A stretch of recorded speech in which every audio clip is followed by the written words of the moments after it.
Hi everyone, it's Heidi from flutterbyheidi.co.uk, back again with another project for you, and this time it's to showcase some fabulous limited edition products for the month of March.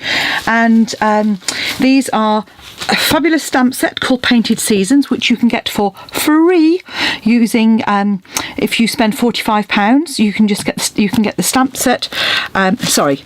For £90 you get the stamp set and the paper for free. So that comes as a bundle, so you spend £90 you get to choose those, or you can get the paper if you just spend £45.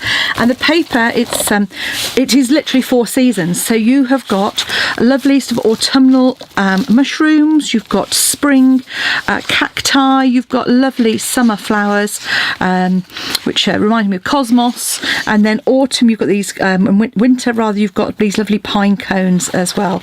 12 by 12 paper, all awesome Stampin' Up quality as always, and of course on the reverse you've got some generic patterns as well in lovely colours. So we've got lovely mint macaron and call me clover, grapefruit grove and poppy parade. So those are the papers I'm going to be using, and who doesn't love free? These are the fabulous new distinctive stamps which give a sort of realistic impression when you stamp with them, so you get a beautiful image, and I've just only shown some little bits of that.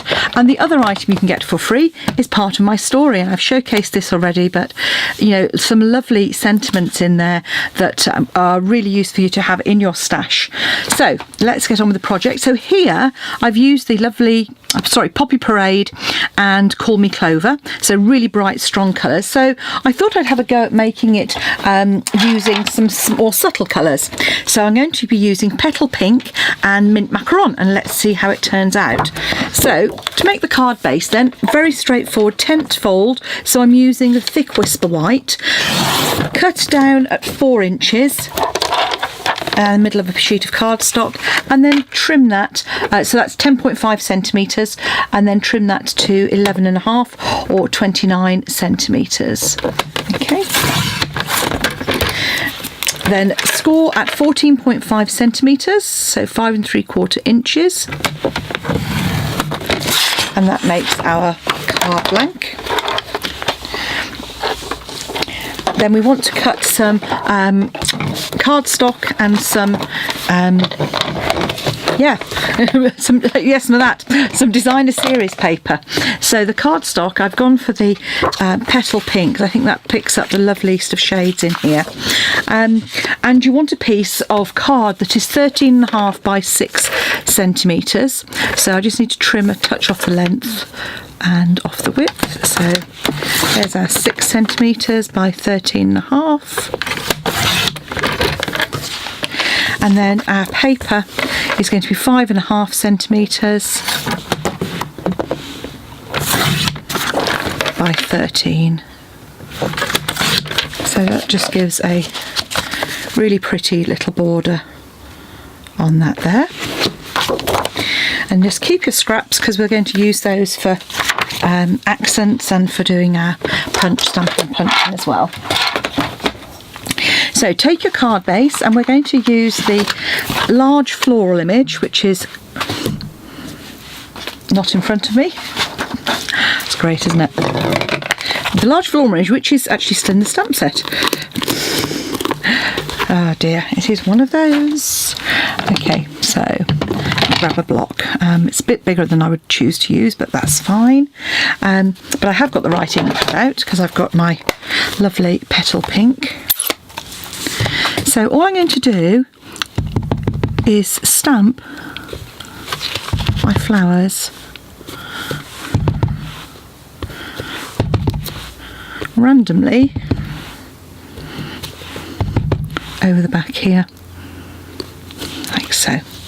I've done a really rubbish job on that last one, but hey, there we go. Hopefully that'll be covered up by my... Oh yes, look at that. That's going to be covered up beautifully by my really rubbish... right, it's going to be covered up by my panel. Right, that's what I was trying to say. Now I'm going to come in just with some of the leaves. And just How's that? Okay.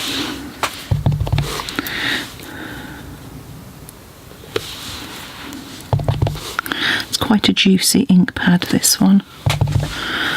So I'm just going to add some little bits of leaves just to add a bit of accent to it. And that looks absolutely horrendous, doesn't it? It's not the kind of effect you'd want, but by the time you put a panel on, you would be amazed that at the effect. And that's always worth remembering. If ever you're doing some stamping, background stamping, it doesn't quite go right, then you can always add a panel, and you'll find that it makes, you know, just covers up any slight mistakes you might have made.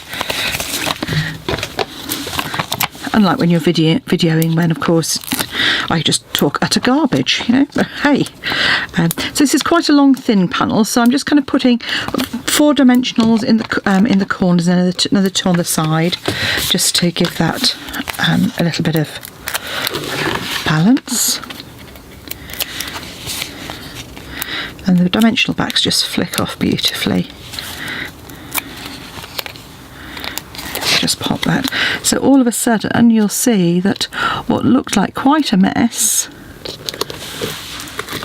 doesn't. Well, I don't think it does anyway. Then you need a scrap of Whisper White card, and this is just to stamp our sentiment on. So I'm just going to pop this to one side. And again, with the sentiment, I'm going to use the same one I used before, and I'm going to have a look at it and see what it's like if I do it in the lovely pink.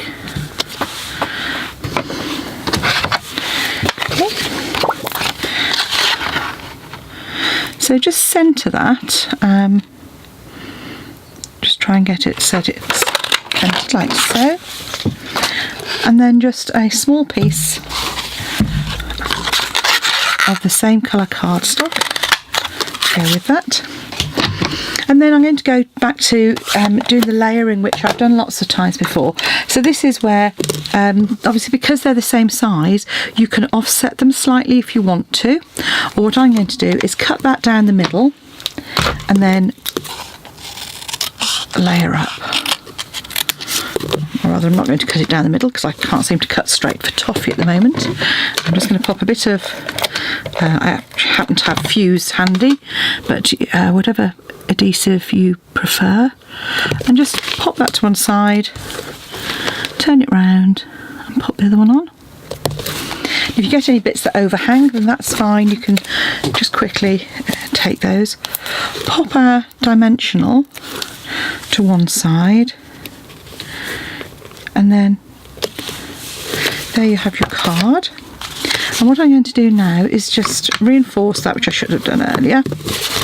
But on the inside, I'm going to take that same stamp. I'm not going to stamp it in full strength. So I'm just going to stamp off to a slightly, there you go, subtler finish.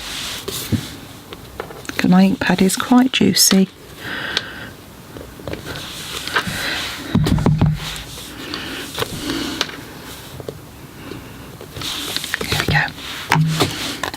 And there we have a quick and easy card, and you can see that it doesn't matter whether you use the bright pinks or the subtle pinks, you get a really pretty card so quickly and easily using products which you can get for free when you place your order. And obviously I'd be delighted if you chose me as your Stampin' Up! Demonstrator. I'm only a little demonstrator, I'm not a big name, but it would be great if you were able to support me. Pop along to my blog www.flutterbyheidi.co.uk, follow the links to my shop, and then you may get one of these cards as your thank you. Thanks for watching. Come back and see me again soon. Bye.